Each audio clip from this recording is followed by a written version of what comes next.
যে art form যেগুলো রয়েছে তার ভেতর দিয়ে আমরা অনেক সময় অনেক কিছু বলার চেষ্টা করি, কখনো প্রতিবাদ করি, কখনো মনের ভাব প্রকাশ করি, কখনো কোনো সমস্যা নিয়ে কথা বলি।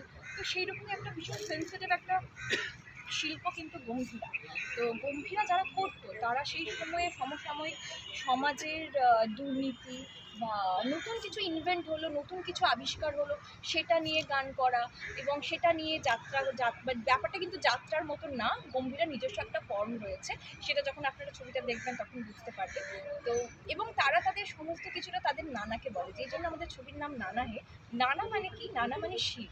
তো শিবকে যারা নানা বলে ডাকে, আর শিব তাদের কাছে তাদের বাড়ির একরকম সদস্য, পেট মোটা নানা। তো সেই আমুদে নানার কাছে তাদের নানা রকম অভিযোগ থাকে, অভিমান থাকে, দাবি থাকে। তো এটা ভীষণ অন্যরকম অদ্ভুত একটা আর্ট ফর্ম। যখন আমি নিজে পাঠ করেছি এবং আগে আমি সত্যি গম্ভীরা